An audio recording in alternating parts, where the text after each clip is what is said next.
with an Isri though. You feel me? Nah. Nah. They're gonna be checking. Nigga, but why I keep fucking up?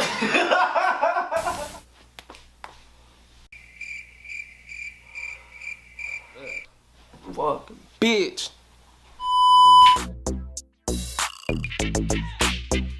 What's good? Y'all tapping into part 2 right here with Urban Moguls of B. Right here, we dropped the most game. Look, man, before we start part 2, yeah, that part. Before we start part 2, I'm gonna need y'all to hit that subscribe button, that like button, that notification bell, and then you can wait on that comment, you know what I'm saying? But go back to part 1 and make sure you watch that, you feel me? We right here with Yogi Calhoon. Man, learned a lot in part 1, a lot of game, a lot of history. Go ahead and let the people know, you know what I'm saying, how you came up with the name Yogi Calhoon. Shit, Yogi Calhoon, man. It's you know what I'm saying? I guess it's like Yogi Calhoun, man. It's a long story, but we got a long time. So I give you the whole backstory on it. I mean, Yogi is just you know, it's I mean, we're gonna go all the way back to the beginning and keep it a buck. You feel me? In high school, you know what I mean, I was having hella bitches, you feel me? Yeah. I was having hella bitches. And you know what I'm saying, my name was being tossed around too much, you know what I mean? So, you know, bitches like, you fuck with him, or I fuck with him too, you know what I mean? So, you know, my name started kind of getting tossed around too much, but you know, I was just like, man, one night we was on the strip, you know what I mean, sideshow. Yeah. And niggas was just like, all my partners was out there giving bitches fake names. You know what I'm saying? Niggas out there hostile, you know, running up the car, hey, what's happening? Niggas giving bitches fake names. I'm laughing in my head like, these niggas crazy. Yeah. And I had always just remembered the name Yogi because I was in the car with my daddy one day. My pops had a drop-top Cougar that he ended up selling to this nigga named Ant Flowers. Okay. I mean, he a big, you know, he a big deal out here. He a name that's well known. But I was in the car with my pops one day, and he got some news about this dude named Yogi that had got killed. Okay. And I probably never even said this nowhere. But anyway, he had got this news from this dude named Yogi got killed. And he old school dude, you know what I mean? Yeah. And that's how I learned about karma, because when he got killed, you know, usually it's like a mourning. Yeah. Like, oh, you know, so they didn't really trip that much because they was like, well, you know, he was hitting shit. Yeah. You feel me? Part of the game. Right, part of the game. They was like, you know, shit. So the name just, for some reason, I remembered that, and it just never came up again. But I just remember that story and that name and that time happening. Fast forward, niggas is on the strip, niggas is coming up with names to kind of, you know, fake names and shit. I'm like, okay, I need to come up with an alias. I'm like, that's kind of smart. Maybe I can stop getting caught up in shit. So I just started telling bitches my name Yogi. You know what I mean? While we out there, hey, woo, my name Yogi. And it just stayed right there. And I really didn't even say the name no more after that. But the bitches was calling. And when they calling, they asking for Yogi. So I'm like, okay, yeah, this Yogi. You feel me? What's happening? And you know, it just stuck. So I kept Yogi right then. And then, you know, it honestly fit because the cartoon character Yogi, you know what I'm saying, that the Western culture identifies it with, you feel me? He a bear, you feel me? And you know, I've always been a husky dude. I always played football and sports and shit. So, you know, I'm bear-like. You know what I mean? And then on top of that, you know what I'm saying, like he was a hustler every day, you know what I mean? Yeah, Yogi was out trying to get it. Yeah. And I'm out every day trying to get it. And on top of that, one of his sayings was, I'm smarter than the average bear. And I've always been smarter than most of the niggas because I'm third generation. I'm not out here just head first crashing out. You feel me? I'm soaking up game. I'm soaking up the game. You feel me? I am the game in a person. You feel me? So Yogi just, you know, it just fit. And then one day I was buying drink in the store, right? And somebody said my name. They was like, Yogi, Yogi, woo. And the dude behind the counter was like, your name Yogi? I said, yeah. He said, you know, in my country, you know, Yogi is like a teacher, or like a professor, you know what I mean?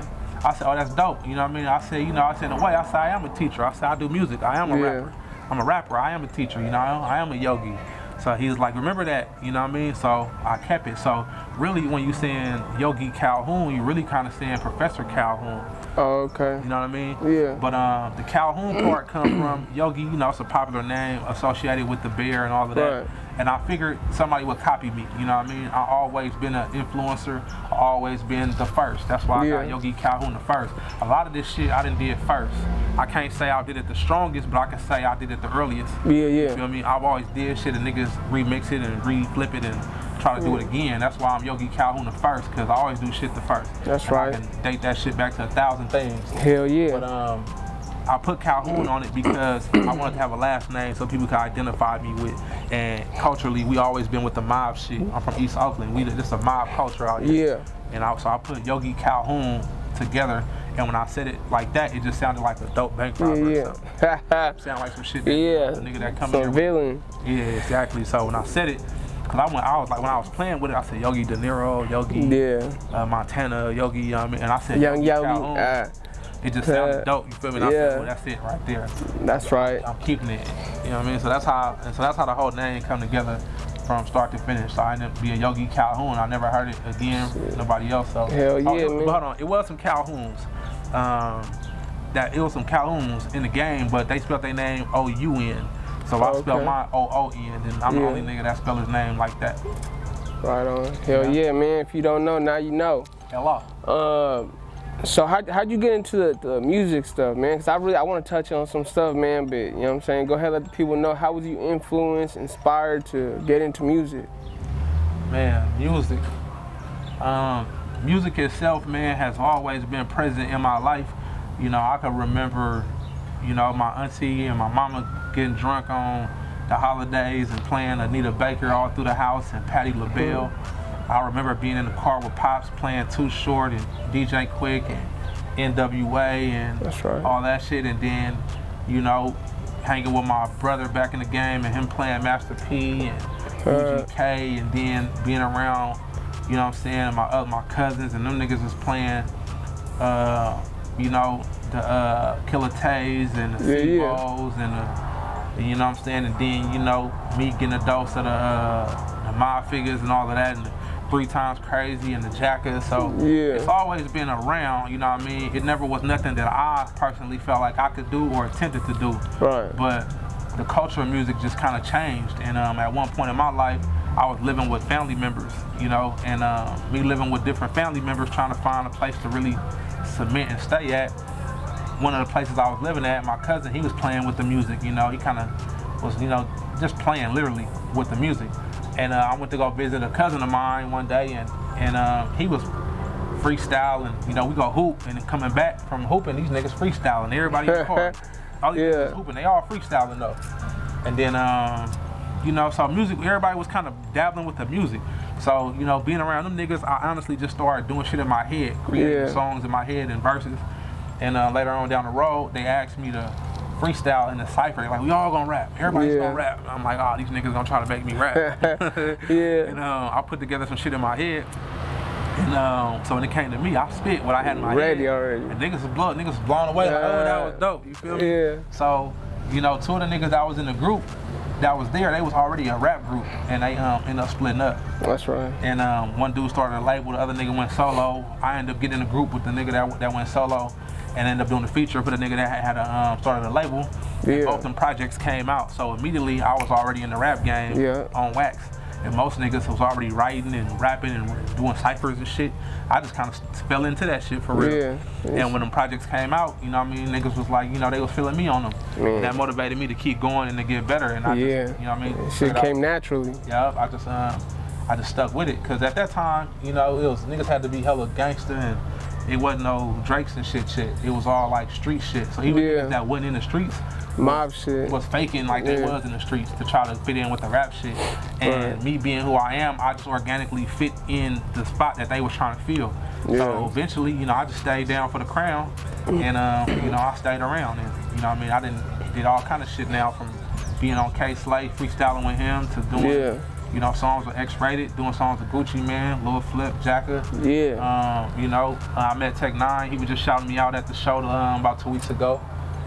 You know, I went from rapping on the karaoke machine at my partner's house. You know what I'm saying? Being all across the country with this music shit, man. Yeah. Well, man, I want to touch on something that really shocked me earlier, man. Behind these cameras, we was talking about, I don't know how it popped up, but you was talking about Pretty Black, man. And a lot of people don't know who Pretty Black is, but, you know what I'm saying? If you was really listen to that hyphy movement, that this stuff, man, you know who Pretty Black is, man. And, you know, go ahead and touch bases on that. Yeah, Chi-Town, man. You know what I'm saying? Black ass Chi-Town, man. Versatile, AKA Pretty Black, you know what I'm saying? Yeah. You know what I'm saying? Good friend of mine, man. That was my first artist. You know what I'm saying? I had a record label called 712. And my nigga Just, shout out Just over there at Oakland Zone. He introduced actually wasn't Pretty Black yet, he introduced Versatile to me. Right. And, you know, from there, you know what I'm saying? That's normal. You know what I'm saying? Y'all want some corn or something? Get y'all no, you good. A little corn and shit from the lady. Yeah. And but basically how I met him initially was Just. You know what I'm saying? My boy Just. You know, at that time, by the time he came around, I had already did those 2 projects we talking about. Yeah. I did the one with I did one called Last Resort with my boy. And that was the first poster actually in Tom's Jewelry. Okay. If you from Oakland, if you from the Bay Area, when everybody was getting their gold teeth done, they had to go to Tom's Jewelry in Durant Square to get that grill. I was the first one to put a rap poster up in there. After I spent some money with Tom, I'm like, blood, let me put my poster up in here. He's like, go ahead. And after that, it was filled with the whole Bay Area fucking before Soulja Boy? Way I'm talking shit. That's a little funny. Way more fucking, you know, see Big Draco, man. Yeah. But that's how it, that's how you came in contact with Pretty? Yeah, I was naturally a master for marketing, and I didn't even know it. I just thought it was just common sense. But basically, I did the project with Blood, Last Resort, and I got on a compilation called Making It Happen. Okay. And I was on Wax already. That was already confirmed. I started a project, so now my niggas around me, I'm a big rapper. Right. My niggas like Yogi is the rapper. He the rapper in the clique. So my nigga Just, like I said, he owns a clothing store on Fruitville called Oakland Zone. Shameless plug. Shout out to my nigga. And, he brought Versatile to me. He was like, hey man, I met this nigga from Chicago. He dope. You need to fuck with him. And the nigga came and picked me and Just up one day. We rode around Oakland, West Oakland, North Oakland, smoking and freestyling. And at that time, I was tired of rapping against niggas. These niggas were so trash. These niggas would see me putting up posters or putting my CDs in the store. And they see me on the front and they're like, oh, that's you? Oh, okay, let me hear something. Or I rap too.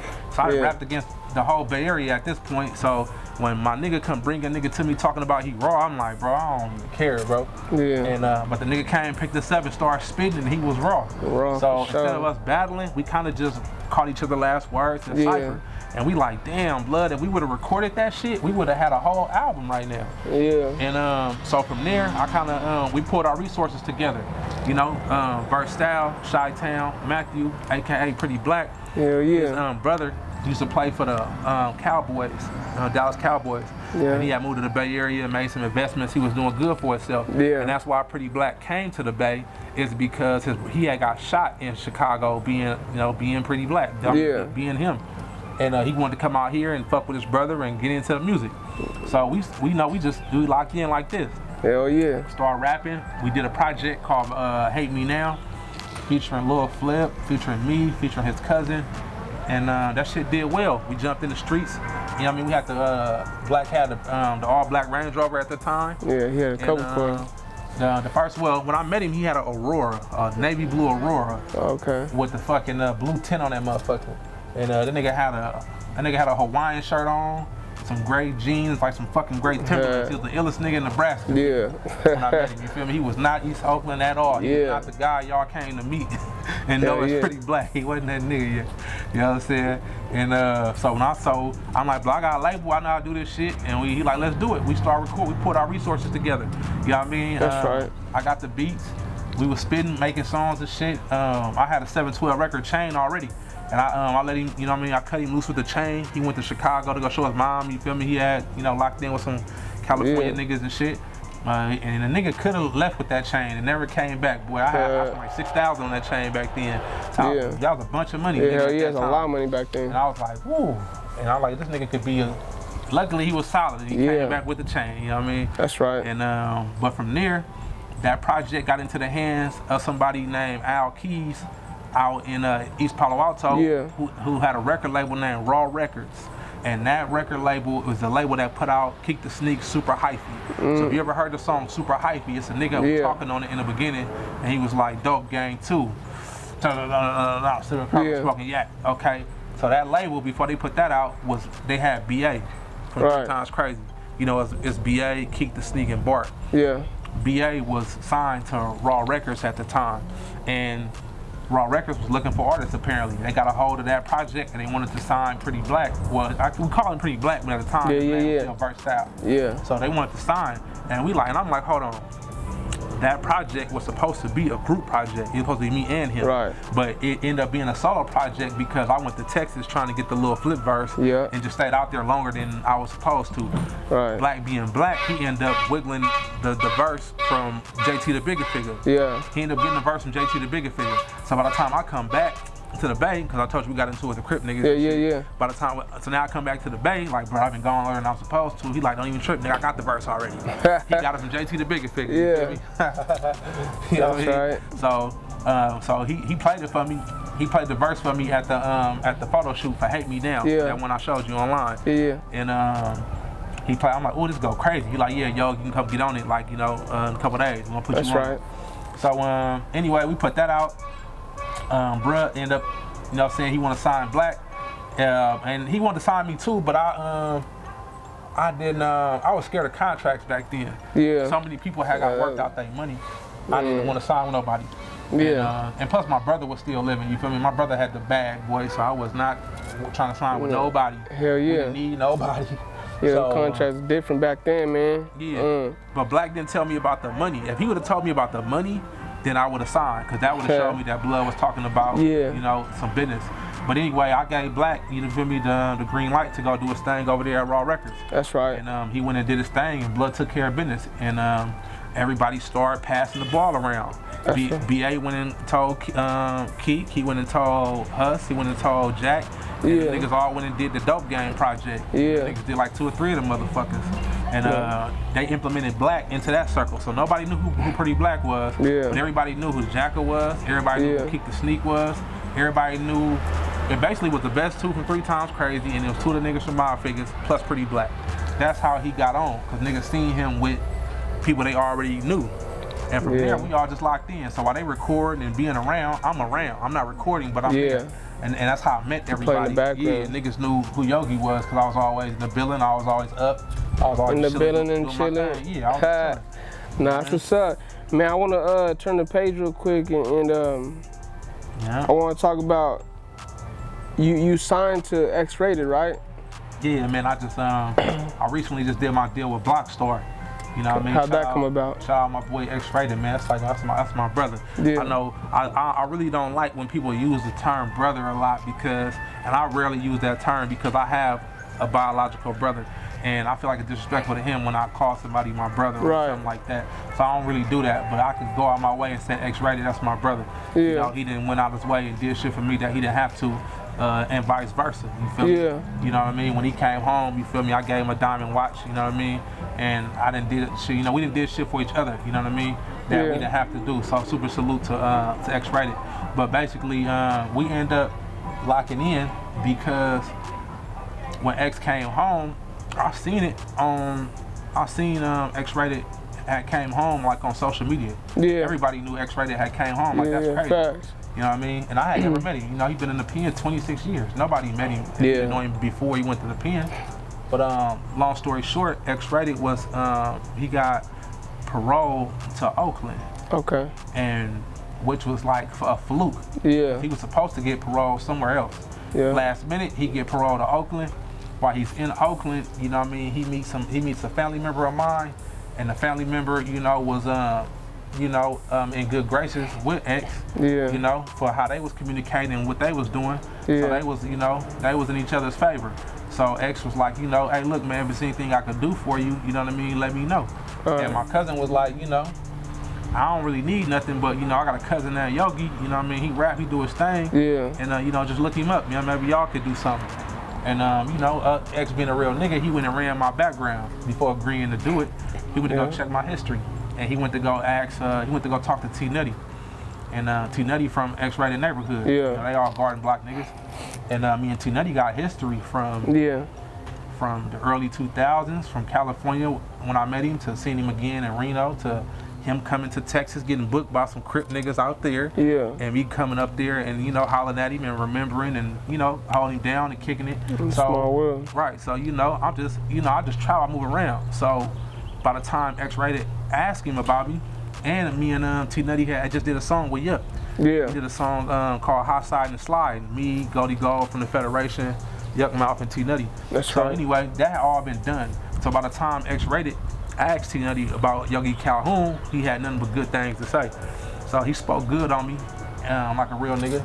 And then XRaided wanted to meet me after that. So my cousin lined it up and made it to where we could get in each other's presence. I pulled up, you feel me, in the Benz. And you know, XRaided come bounce in the Benz with me, come holler at me. By that time, he had already checked my music out and shit, you know what I mean?